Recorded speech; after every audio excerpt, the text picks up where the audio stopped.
The 20th century gets branded as the age of revolutions, but the usual headliners are always the same: Russia, China, and a conveyor belt of coups, red, anti-red, and everything in between.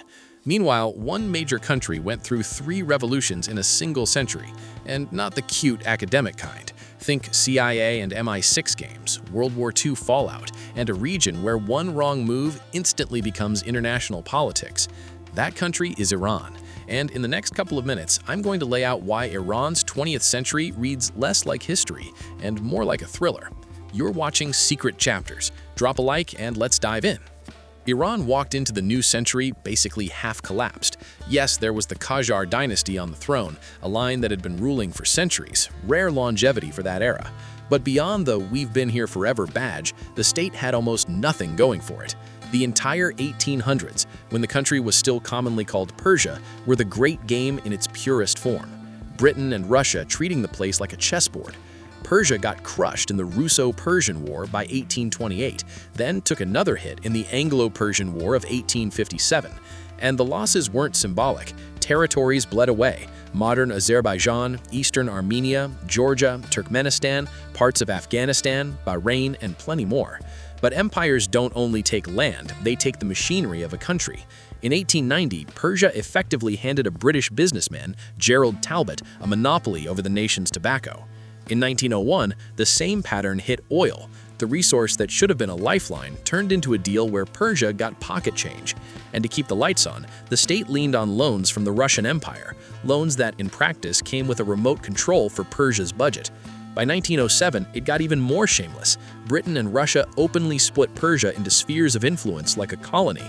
So yes, Persia was failing, and everyone inside the country could feel it. The China comparison writes itself, another society being carved up, pressured, and managed from the outside. Persia was smaller than China, sure, but still a heavyweight in the Middle East, and the anger was inevitable. In 1905, that anger turned into a national liberation movement. The problem was, it was a movement in the most chaotic sense. Everyone participated, nobody commanded. Students, merchants, peasants, religious leaders, there was energy everywhere, but no single spearhead. And without a spearhead, you get the classic ending: defeat.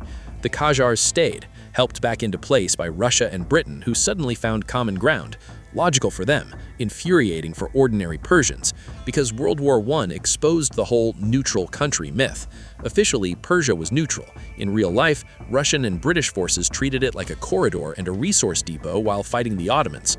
Oil, logistics, influence, the usual menu. The result was brutal. The neutral state took damage that made even some belligerents look lucky, and whatever independence remained became a decorative label. Then the Russian Revolution hit. Russian troops pulled out, and the power vacuum did what power vacuums always do. It produced a coup.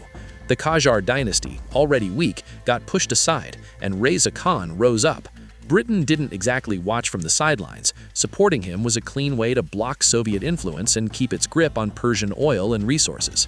The new government raised Britain's share only slightly, almost as a gesture, and that tiny gesture would later bite London, because Reza Pahlavi wasn't a puppet, he was a nationalist with ambition.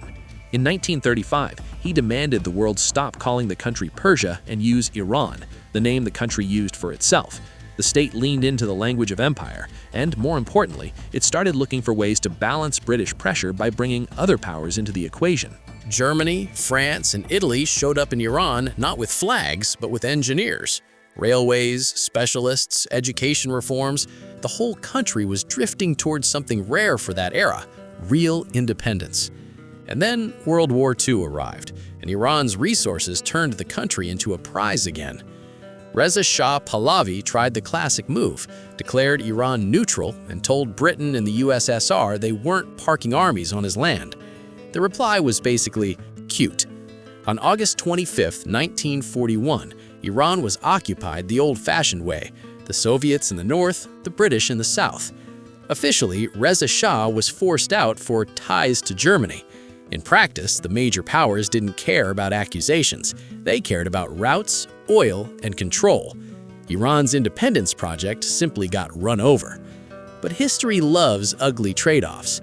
The new Shah, Mohammad Reza Pahlavi, watched as Iran became one of the most important corridors linking the USSR to Allied supplies. And at the Tehran Conference in 1943, Moscow pushed through language recognizing Iran's post-war independence, while simultaneously playing its own game by nurturing puppet structures on Iranian soil. That's why you can argue the Cold War's opening act wasn't Berlin, it was Iran. The US and Britain fighting to restore Iran's borders, the USSR pushing to legitimize the Azerbaijan People's Government. Eventually, Soviet troops did withdraw, but withdraw never means leave empty-handed. Oil concessions followed. And inside Iran, the mood was boiling. People were exhausted by the same story repeating, foreign powers treating Iranian resources like a wallet that changes owners. Then came the moment that looked like a reset button. Prime Minister Mohammad Mossadegh, elected through legal political processes, nationalized the oil industry, cutting Britain off from its most profitable artery. The public loved it. Mossadegh wasn't just talking oil, he was talking investment inside the country, freer speech, freer press, higher literacy, a state that finally works for its own people. For Britain and the US, that wasn't reform, it was a threat. So the CIA and MI6 built a solution with a simple name, Operation Ajax. On August 19, 1953, armed groups tied to the operation moved through Tehran, surrounding key institutions and freezing the state. Generals were bought, the army flipped, Mossadegh was overthrown, the Shah returned, Mohammad Reza Pahlavi, and did exactly what you'd expect. He rolled back nationalization, restored Western privileges, and tightened the screws. The symbol of that era became Savak, the secret police. Built with foreign support, justified as national security, it expanded into a machine: censorship, surveillance, kidnappings, torture, repression that grew every year. A former CIA analyst, Jesse Leaf, even claimed in a January 6, 1979 interview that CIA instructors trained Savak in interrogation methods borrowed from the Nazis, supposedly in the holy name of fighting communism. And yet, globally, this period is remembered through a filter: stylish photos, parties, a European Iran before 1979. The part people miss is that those images were a slice, not the country. Maybe 5% lived that life and controlled something like 70% of the wealth. The other 95% got the bill. In the 1970s, inflation repeatedly ran above 20%. Roughly 40% of youth were unemployed. Around 70% of villages still didn't have electricity. Rural poverty wasn't even properly counted. So blaming the fall of the Pahlavi state on religious fanatics alone is lazy history. The simpler truth is harsher. Almost everyone was done with the monarchy, and the final insult was the scale of repression: about 60,000 arrests in 1978 alone. Everyone was angry, but every revolution still needs a spearhead. That spearhead became Ruhollah Khomeini, arrested in 1963, then exiled first to Turkey and later to France. The ignition point of the next explosion is usually dated to January 1978, when police in the deeply religious city of Qom opened fire on student protesters after a defamatory article targeted Khomeini. And from there, Iran stopped being a country under pressure and became a country in free fall toward revolution. 40 days later, the fire reignited in Tabriz, then spread across the country like it was waiting for a signal. Mohammad Reza Pahlavi tried to wrestle control back with two classic moves: promise free elections in June and roll out an emergency set of economic measures. The problem is, those measures landed like a sledgehammer.